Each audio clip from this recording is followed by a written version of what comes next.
What's up, everybody? I hope y'all are having a wonderful day. My name's Anthony, and today's video is a popular request. I will be building, finally, my solar dehydrator.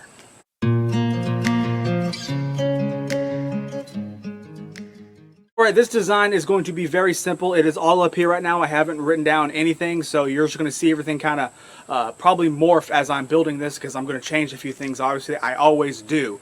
And not to mention, it is also 85 degrees out here with about 79% humidity, so you're eventually probably going to see me look like I just jumped out of a swimming pool, but that's okay. It's not hard work. It's just the conditions that are causing me to sweat my life away, so don't worry about that. But let's go ahead and get started.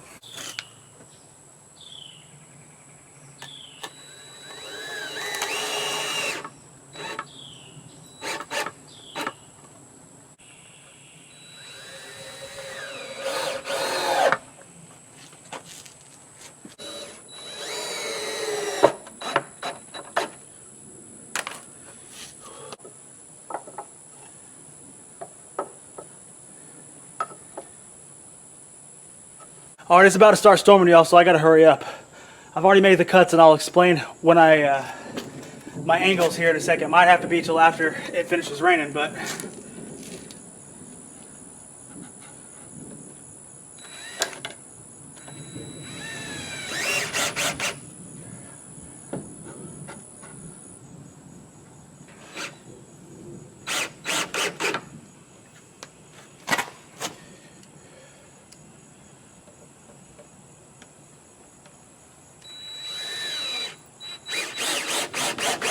alright, this is where I'm at so far. Basically, the design I want is I'm going to enclose, this is the frame, I framed it out, except I'm probably going to put one up top here just to stabilize the inside. But I'm going to put plywood on top, on the sides, on the bottom, and on the back. Might have to use some OSB too, because that's all I got. But the plexiglass that I'm going to use is come right here. And I'm going to make like a door so I can open it up like this. That way I can just build shelves. And I haven't figured out where I'm going to get the heat yet. I think I'm going to keep an opening on the bottom here for the air to rush in and then rise out the top. But we'll see. I might move that piece down just so I can get that extra little bit. But this is all, like I said, it's all going to change in my head. And yeah, I got a storm coming, so I got to go ahead and put this in the garage and go inside before I get struck by lightning. So stay tuned. Yeah, I got lightning coming, so I'll be back. Alright, so yesterday I got rained out. It completely rained until like 2 o'clock this morning, so I didn't get a chance to finish. But we're going to finish up today, hopefully to the point where I can at least paint and let that dry before putting the rest of the stuff together. So let's go ahead and get going.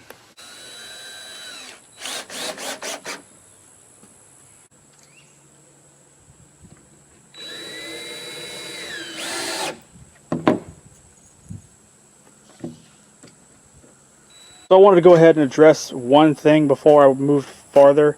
As you see how I framed it out, I just kind of did a really rough frame, and I did an interior post instead of trying to integrate it in so it'll completely connect 100%. So in order to get around that, I had to put a couple 2x4 here and here just so I could get the skin as tight as I wanted. So if you're running across that and you want to know how you can get this completely flush, you just got to add a couple blocks. It may not look good, but it'll I'm just trying to save as much wood as I can at this point, and that's just scrap wood, 6-inch pieces, so I figured why not.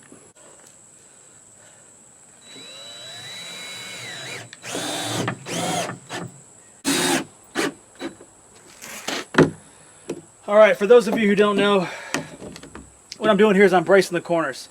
Since this is on legs, and I got casters on it, it's going to obviously have a little bit of friction with the ground, and it's so top heavy, there's a good chance that the legs could fold under like this or fall backwards. So the best way to avoid all that is to put, triangles, put bracing in every corner. That way this can't fold in like this and can't come out like this. So if you brace all the corners, as you can see, triangle, triangle, then the chance of that happening are a lot smaller. Now don't get me wrong, I'm going to put some here so I can have like a tray for extra space, but when it comes to up here, this is why it's so important to make sure you're just making a good 45-degree cut and putting it down. That way you're giving it a little bit of support.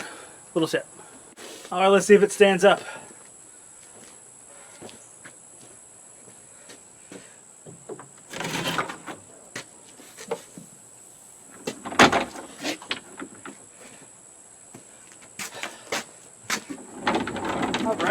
stands up, she rolls, she's level. Nice. Very nice.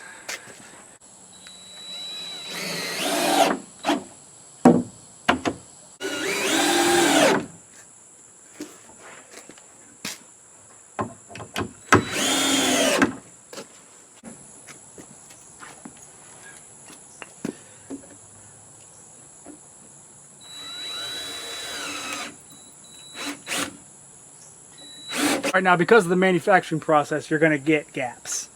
That's just inevitable. I can't cut things that square. I'm just not that perfect. So that's what they make caulk for.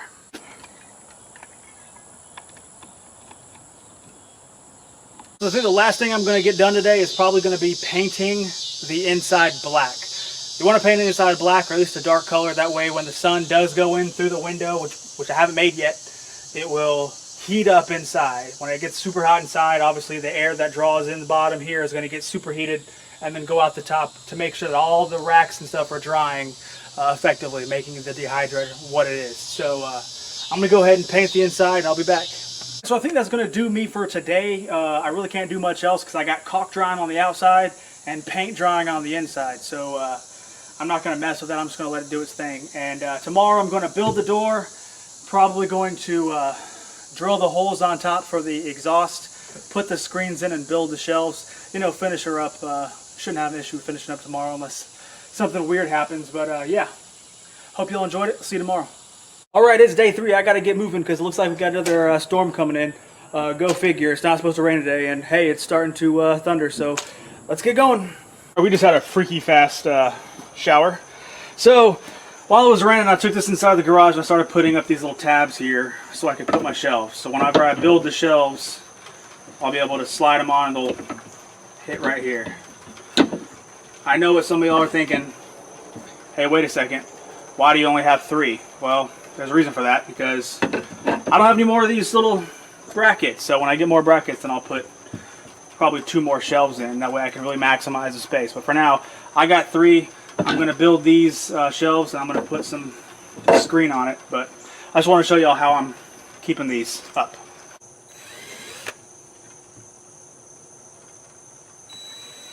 All right, let's see.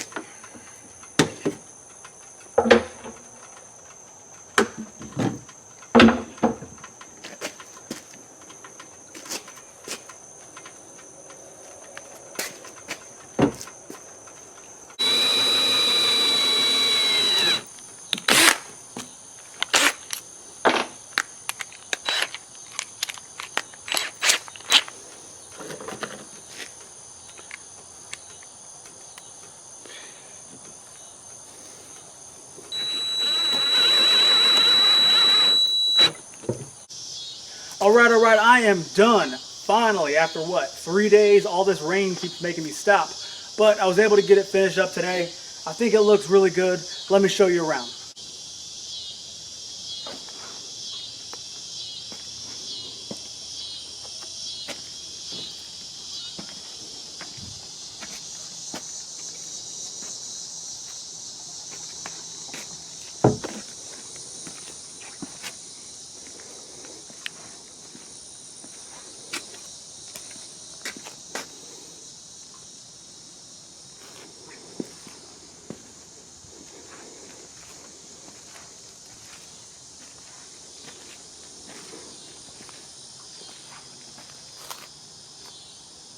You can see when you open the door, the inlet is right here, and it is screened off for ants and bugs, and the outlet is up there, screened off for ants and bugs.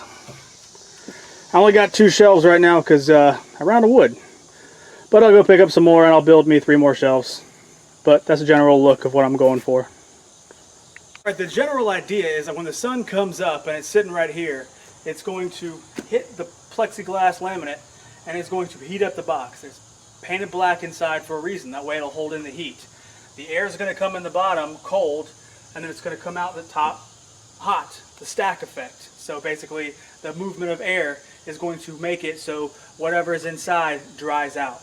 And the reason why I put it on casters is so I could follow, as the sun goes across the sky, I could follow the sun That way, I'm not having to get two people out here, you know, me and my wife, to come pick it up and move it. I can just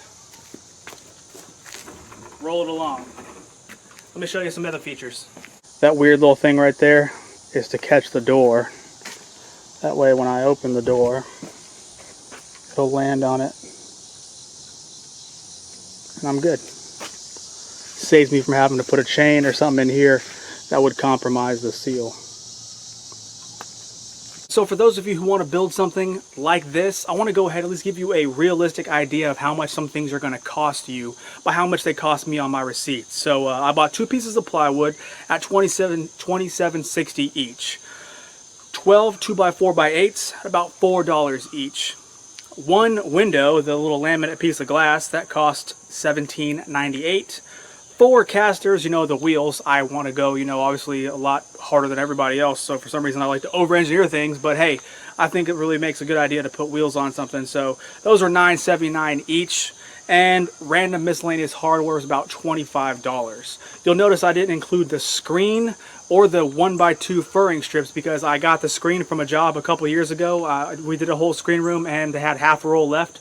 So I literally been keeping that one in my garage ever since. And the 1x2s for furring strips, I use those on my chicken coop and I had a couple left over, so I used those as well. So right around, I tried to stay underneath my goal of $200, and basically I made it, barely. I'm at $186.42. Now the prices are probably going to be different, especially during hurricane season or during this whole crisis, you know, because they've been obviously raising the prices of everything. So who knows if these prices are going to be that way even by the time I upload this video. But that was at least a roundabout number of what it cost me to do this project, just in case you want to do something similar yourself.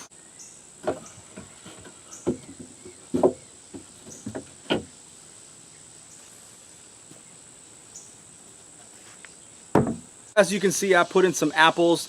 We will see exactly how long it takes for these apples to dry out. I'm assuming, since it's supposed to be 92 degrees outside today and sunny, that it's probably going to dry pretty quickly. However, 92 degrees and sunny in South Carolina usually means we're going to get a thunderstorm right around 3 o'clock, like always. So it might, you know, take a little bit longer because of that. But this is one of those things I've always wanted to do, and I finally got out, you know, off my butt and decided to do it. I will make sure I keep y'all informed down below in a pinned comment exactly how long this took. That way you can kind of see for yourself, hey, is it worth it? Just keep in mind, you don't actually have to spend $200 and build something like this to take advantage of solar dehydration. You can just put things on a cookie sheet, put it on your dashboard, and face your car towards the sun, and you'll get basically the same thing. Not to mention, if you could, you know, you could always do exactly what the Native Americans did and just cut your stuff up and put it out on a log and let the sun dry it that way. The only reason I did something like this is because I wanted to make sure that, you know, the flies stayed off it, the birds, you know, I got cats, they jump into everything, and not to mention being enclosed, maybe it'll heat up a lot faster and take that dehydration time down from, say, 15 hours down to 10 hours. I'm just, you know, spitballing here, but that was the goal. That's why I wanted to do this project. So if you like what I did, if you learned something, if you appreciate my hard work, please do me a huge favor and give me a thumbs up. Subscribe to my channel if you haven't, and I'll catch you all on the next one, okay?